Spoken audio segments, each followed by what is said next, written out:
Y hoy nos acompaña el analista político Enver Aguirre para hablar sobre las reformas al Código Orgánico Integral Penal que están en la mesa de debate en la Asamblea Nacional. Por cierto, comentarles que este 15 de febrero el Pleno del Legislativo no logró un pronunciamiento sobre este tema. Se suspendió la sesión sin que se vote por las modificaciones o que el texto regrese a la Comisión de Justicia.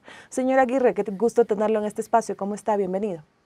Buenos días a la audiencia de la Corporación de Radios Populares del Ecuador, a ustedes por el espacio, muchísimas gracias.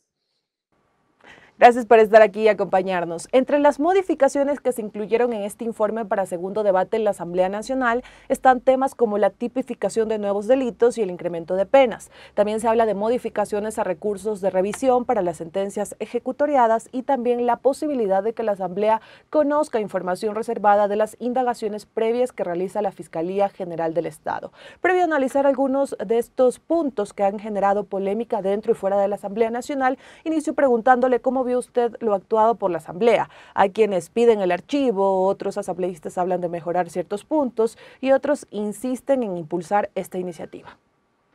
Me parece que es necesario al respecto del trámite de las leyes en términos generales considerar que la Asamblea en ejercicio de su potestad legislativa tiene la obligación de mirar el devenir de los acontecimientos del Estado ecuatoriano y la realidad sobre la cual se aplican las leyes. Es decir, si las leyes necesitan modificaciones de acuerdo a la realidad, la Asamblea tiene la obligación de adaptarlas. Ese es el deber ser. Sin embargo, en ese deber ser se cruzan los intereses de los sectores políticos que componen cada una de las bancadas y que se han determinado a partir de las votaciones. Eso marca agendas, intereses, concepciones, etc.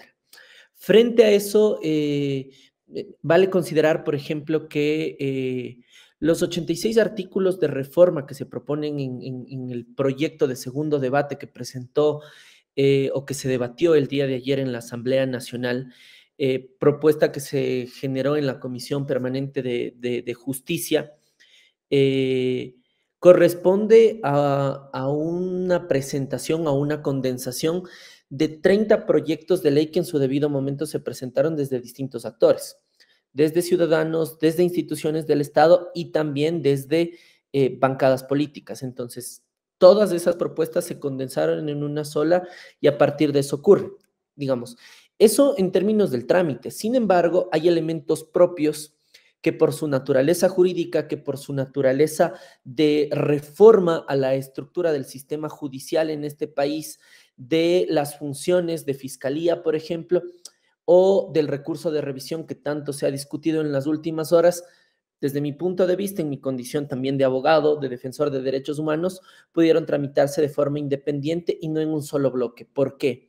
Porque en el momento en el que se tramite en un solo bloque, en un solo informe, la Asamblea conoce un solo informe y sobre eso debate.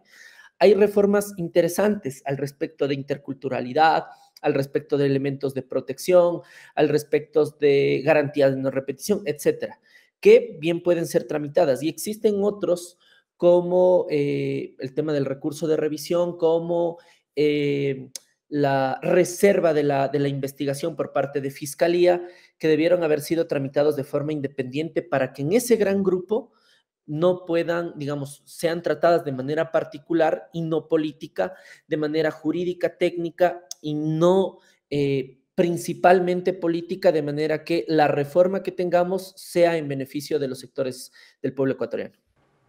Señora Aguirre, consultarle, ya que usted ha mencionado algunos puntos que se tratan en estas reformas, se habla de modificaciones a los recursos de revisión para las sentencias ejecutoriadas y también esta posibilidad de que la Asamblea conozca información reservada de las indagaciones previas que realiza la Fiscalía. Sobre esto, la Fiscalía también se ha pronunciado y ha expresado su preocupación y rechazo, y hablan de un intento de desnaturalizar el sistema de justicia penal del Ecuador. ¿Cómo analiza usted esta propuesta, esta reforma? Digamos, parto por la última para pasar al tema del recurso de revisión al final. A ver, me parece que es necesario mirar algunos elementos de aquello que se propone sobre el tema de la fiscalía. Al respecto de ese particular, es necesario considerar que lo que se propone desde el lado de la Asamblea Nacional al respecto de este elemento es que se retire la reserva, pero se retire la reserva a partir de un pedido debidamente motivado por parte de la Asamblea Nacional. La Constitución de la República establece la independencia de las funciones bajo un sistema constitucional de pesos y contrapesos. Eso quiere decir que el ejercicio de las funciones del Estado tiene independencia la una de la otra. La función judicial, que está compuesta por varios órganos, desde la Corte Nacional de Justicia como el órgano o la Corte de máximo rango en materia jurisdiccional, frente a eso la Defensoría Pública, frente a eso la Fiscalía, son órganos independientes que administrativamente están dirigidos, controlados por el Consejo de la Judicatura, pero que son independientes. La naturaleza de la investigación tiene como condición la redundancia, la investigación de los delitos que afectan la estructura del Estado, que afectan los derechos de las y los ecuatorianos. Es un periodo corto sobre el cual la Fiscalía en términos técnicos busca la determinación de si hay o no indicios para poder avanzar en el proceso de instrucción para la formulación de cargos. Eso cumple un estricto proceso jurídico, eso cumple un estricto proceso técnico. Desde mi punto de vista, en mi condición de abogado, defensor de derechos humanos, no debería ser sujeto de una injerencia por parte de un órgano eminentemente político como la Asamblea Nacional. Habrá momento para que la Asamblea conozca, interceda, si quiere actuar como un tercero interesado en los procesos, lo puede hacer. La justicia y la Constitución reconocen en sus leyes, en sus normas, en los procedimientos, formas para que así lo hagan. Pero en el momento específico de la investigación en la primera etapa no puede ser contaminada por elementos políticos, y frente a eso el pronunciamiento de Fiscalía me parece que corresponde a elementos técnicos que garanticen la independencia, la celeridad y la transparencia de esos procesos. Ese es el deber ser. Y también consultarle sobre el otro punto, estas modificaciones a recursos de revisión para las sentencias ejecutoriadas también desde la Asamblea Nacional. Algunos legisladores mostraron preocupación porque señalaban que esto podría permitir una eventual revisión de la sentencia contra el expresidente Rafael Correa. ¿Cómo analiza usted también esto? A partir de eso debemos ubicar algunos aspectos. Uno, la Constitución, el Ecuador, el Estado ecuatoriano tiene desde la Constitución de 1998, es decir, no solamente desde la Constitución actual, un bloque de constitucionalidad. Ese bloque de constitucionalidad reconoce la obligación del Estado ecuatoriano de su orden normativo, que establece que la Constitución y los pactos internacionales tienen el mismo rango, y frente a eso se reconoce, digamos, la obligación de que el Estado ecuatoriano cumpla los pactos y acuerdos internacionales de los cuales ha sido suscriptor y los ha ratificado. Frente a eso, el Ecuador es suscriptor y ha ratificado el Pacto de Derechos Civiles y Políticos de San José. Ahora, la manera en la que la reforma está presentada efectivamente genera suspicacias, y por eso yo decía en el inicio de la entrevista que si bien nosotros podemos comprender la reforma que se plantea ahora mismo, que tiene un alto contenido de populismo penal, porque lo que han hecho las bancadas a nivel de la Asamblea es promocionar a viento y marea que la reforma por los problemas de seguridad en el país pasará por el endurecimiento de penas y la creación de nuevos delitos. Solamente como una digresión. El actual Código Orgánico Integral Penal concentra más de 1.200 años en penas, si nosotros lo sumamos. El anterior Código Penal sumaba cerca de 600, es decir, tenemos una duplicación del año de los años de penas por delitos, y los problemas de seguridad no se han resuelto. Es decir, los problemas de seguridad y de violencia no pasarán por el endurecimiento de penas y delitos. Sin embargo, tenemos una reforma y esa reforma considera algunos aspectos importantes. En ese marco, sostengo yo la idea de que el recurso de revisión debió ser tratado de forma independiente a la reforma general que se ha propuesto.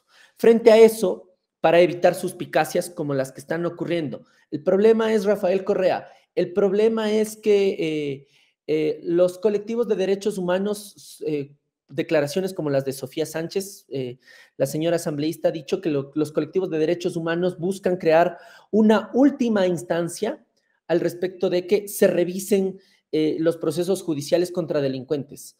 Los sectores, los juristas, los activistas de derechos humanos no buscamos eso, comprendemos el sistema interamericano de derechos humanos y el sistema universal de derechos humanos. Al respecto, me parece que es necesario considerar lo estrictamente jurídico como defensor de derechos humanos.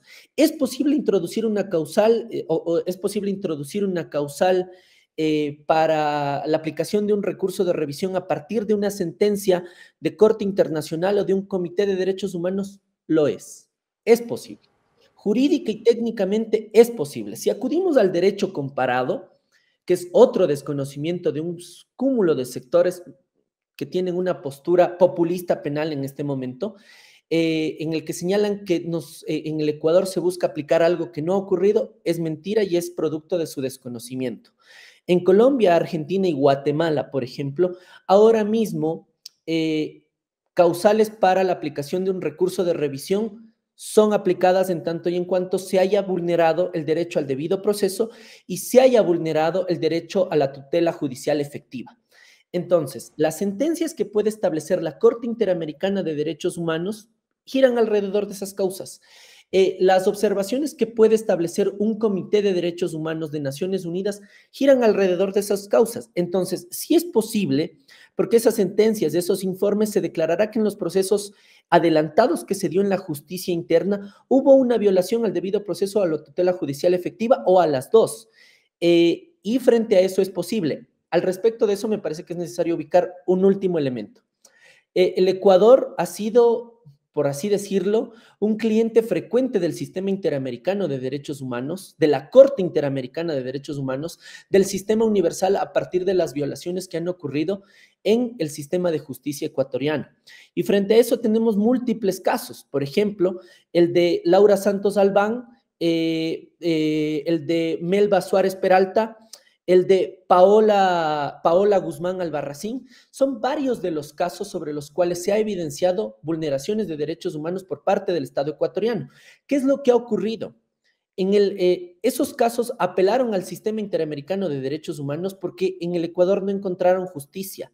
¿Cuál ha sido el argumento de la justicia en este país? Que en tanto y en cuanto ya tuvieron una resolución de Corte Nacional son cosa juzgada y no puede hacer el Estado y la justicia no puede hacer nada más. El sistema interamericano ha determinado vulneraciones y la reparación integral tiene sus límites porque finalmente los responsables sobre esas violaciones siguen libres. Entonces el recurso de revisión sobre casos como estos es efectivo y sería una reforma importante en términos de la defensa de estos derechos, importante en términos de reparación integral, en términos estrictamente jurídicos, estrictamente técnicos y estrictamente en materia de derechos humanos. Y señora Aguirre, ya de manera final y de manera breve también, ¿qué cree pasa con este debate de las reformas al Código Orgánico Integral Penal en la Asamblea Nacional? Pues aún no hay fecha en este caso para retomarlo. De lo que entiendo es que, digamos, la suspensión pasa porque no hubo acuerdo. Hay una reforma que es importante para el país y a partir de esa reforma la suspensión digamos, el espacio de tiempo para mirar qué cosas pueden pasar. Lo que va a ocurrir es un proceso similar al que ocurrió al respecto de el debate y la aprobación cuestionable, crítica, lesiva a los intereses económicos del pueblo ecuatoriano que ocurrió con el IVA, pero será un camino similar. Se pasará a votar por bloques. Ahora mismo existe ya una moción al respecto de que se votará por bloques en un promedio de 65 artículos o 75 artículos sobre una primera sección donde están del 1 al 87. Hay una moción que se establece ya sobre ese tema, una moción que la presentó el asambleísta Fernando Cedeño, que es el presidente de la Comisión Especializada Permanente de Justicia y Estructura del Estado, y una segunda sección en la que se votarán los artículos 3, 31, 41, 71 y 79, que son precisamente ahora los artículos que han generado polémica y discusión. Al respecto de eso, habrá que mirar, digamos, qué es lo que ocurre en materia de los votos. Y precisamente las mayorías móviles, los pactos que se dieron de inicio y hasta ahora serán los que se jueguen al respecto de mirar qué se aprueba y qué no se aprueba. Es eso. Perfecto, le agradecemos por su tiempo para los medios comunitarios de Corape, que tenga un excelente día y gracias por acompañarnos. Un abrazo. Amigos y amigas, y con esta entrevista nos vamos a una pausa. La invitación a que sigan en sintonía de la red Corape, que ya volvemos.